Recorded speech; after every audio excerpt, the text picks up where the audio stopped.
My name is Rebecca Foster, CEO of Foster Communications. 5 years ago, my mother-in-law Janet's anonymous complaint destroyed my career at her friend's company. Today, after her husband's bankruptcy, she's job hunting, and her application just landed on my desk. Seeing Janet's resume brings back memories I'd rather leave buried.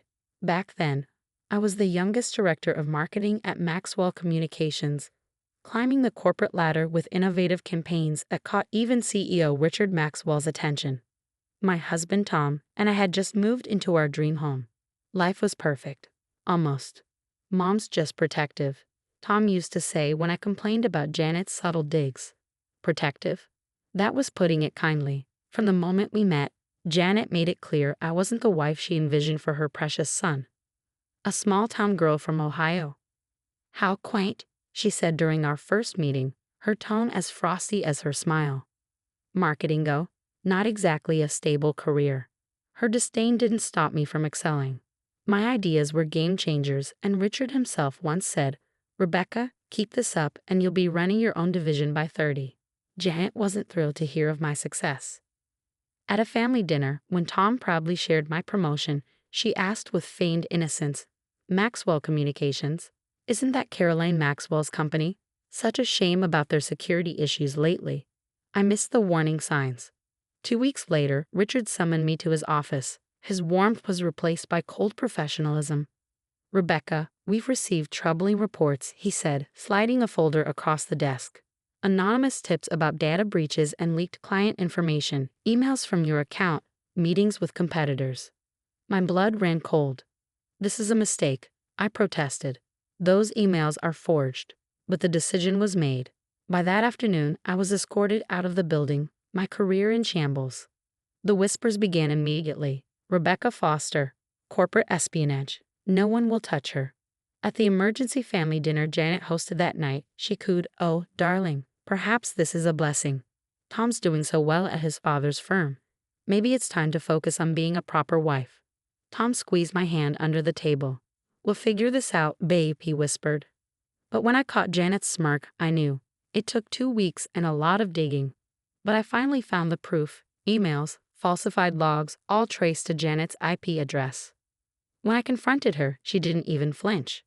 "You were a liability," she said over tea. "Tom deserves a wife who puts family first." I did what any loving mother would do. That night, I made a choice. I sold every designer bag Janet had ever gifted me, rented a tiny office, and launched Foster Communications with nothing but my laptop and a burning drive to succeed. Tom supported me even when I worked 18-hour days. But Janet's poison lingered. "Mom says we should think about starting a family soon," he'd say hesitantly. I ignored her shadow and threw myself into my work. Client by client, success by success, I rebuilt my reputation. Within 3 years, Foster Communications had gone national. "Rebecca Foster is transforming digital marketing," the headline said. Meanwhile, Janet's world was crumbling. Her husband's risky investments imploded, their mansion was seized, and their assets frozen. The socialite who once dismissed me as small town was now scrambling for survival. And here I am, sitting in my corner office, staring at her application. My assistant, Claire, is barely hiding her shock. "Mrs. Janet Foster specifically asked this be sent to you," she says. She's applying for the executive assistant position. I lean back in my chair, memories swirling. "Schedule her for an interview," I say. Claire blinks. "Are you sure?" I glance at the nameplate on my desk. "Rebecca Foster, CEO." A slow smile spreads across my face. "Absolutely. After all, family should help family." The look on Janet's face tomorrow morning will be worth every painful memory. The next morning, Janet arrived 10 minutes early, a shadow of her once polished self. Her designer wardrobe had been replaced by a modest department store suit, and her signature diamond jewelry was conspicuously absent. Through my office window, I watched her sit nervously in the reception area, clutching a leather portfolio, probably the last relic of her former luxury. "Mrs. Foster is here for her 9 a.m. interview," Claire announced, a trace of a smirk playing on her lips. "Let's not keep her waiting," I replied, straightening the folders on my desk. When Janet walked in, her face fell. Clearly, she hadn't expected to face me directly. Perhaps she'd hoped for a quiet favor handled discreetly through HR. Rebecca, she faltered before regaining composure. Thank you for considering my application. I gestured to the chair across from my desk. Please sit. Let's discuss your qualifications. For the next 20 minutes, I dissected her resume. It was a study in inadequacy. College dropout, no real work experience, and skills gleaned from charity board positions she bought her way into. Your resume is interesting, I said, mimicking the patronizing tone she used on me years ago. Not exactly what we usually look for. I know I lack traditional experience, Janet replied, her voice faltering, but I have excellent organizational skills and I'm a quick learner. Like how quickly you learn to forge emails and fabricate evidence? My words cut through the room like a blade. Her face paled.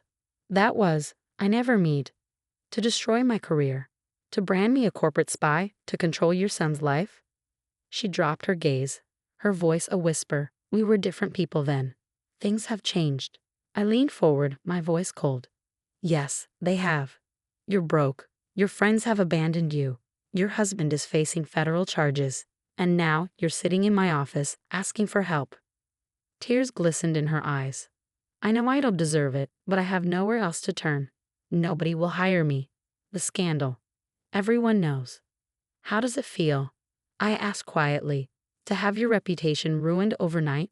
To have doors slam in your face? To be untouchable? I'm sorry, she breathed. I was wrong. So terribly wrong.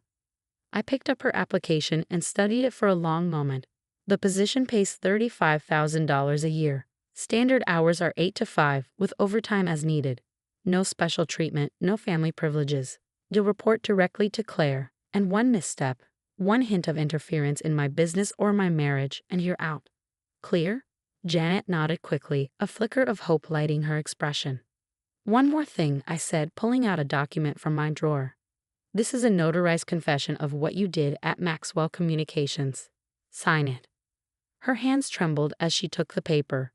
But, insurance, I said coolly, to prevent any future misunderstandings. After a brief hesitation, she signed, her pride crumbling as she handed it back. You start Monday, I said, standing. Claire will handle your onboarding. Don't be late. As she left, Claire peeked her head into my office. Everything okay? I smiled, tapping the signed confession. Perfect. Sometimes karma needs a little help. That evening, Tom found me in my home office, staring at old wedding photos. Mom told me about the interview, he said, his tone cautious. And about Maxwell Communications.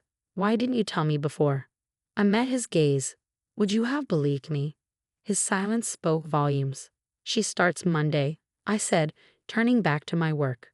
Tom let out a low whistle, half laughing. Mom answering phones and fetching coffee. Dad's under investigation, their accounts are frozen, and now this. It's like watching an empire crumble. I thought about the confession in my safe, about Janet's face as she signed it. No, I corrected him. It's like watching a new one rise.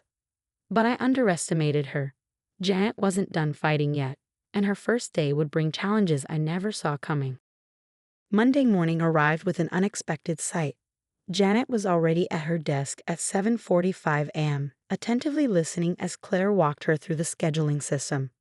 Gone were the designer suits and extravagant accessories. In their place, she wore modest business attire. Even her meticulously manicured nails had been trimmed to practicality. Your 9 a.m. with Digital Dynamics called to reschedule, she informed me with professional ease as I walked past. I moved them to Thursday based on your availability. I paused, momentarily taken aback. Was this another manipulation, another ploy? But as days turned into weeks, Janet proved herself startlingly capable. She was organized, efficient, and most surprisingly humble. Then came the Maxwell Communications incident. I was deep in a board meeting when Janet buzzed through. I'm sorry to interrupt, but Richard Maxwell is here. He's demanding to see you. The name sent a jolt through me. 5 years had passed, and now he wanted to show up. Send him in, I said, dismissing the room. Richard Maxwell entered, a shadow of the confident CEO I remembered. He looked worn and uneasy. Janet followed him into the office, her notepad and pen at the ready. Rebecca, he began hesitantly, we need to talk about. Actually, I interrupted. Anything you have to say can be noted by my secretary. I gestured toward her. You remember Janet Foster, don't you? His eyes widened as recognition dawned. Janet? But? How? Life has a funny way of rearranging things, I said smoothly. Now, what brings you here? He shifted uncomfortably, clearly off balance. We're losing market share. Your digital strategies are dominating the space. Our board wants to discuss a potential merger. I let out a sharp laugh. A merger? The same company that branded me a corporate spy now wants to partner. Richard hesitated, his gaze dropping. About that, Caroline admitted recently that she may have acted on incorrect information. Janet's pen stopped mid-scribble. Her hands trembled just slightly. Mrs. Foster, I said formally, please read back what Mr. Maxwell just stated. Her voice was steady, but barely. Mr. Maxwell indicated that his wife, Caroline, knowingly provided false information that led to your termination. Thank you, I said, my smile cold.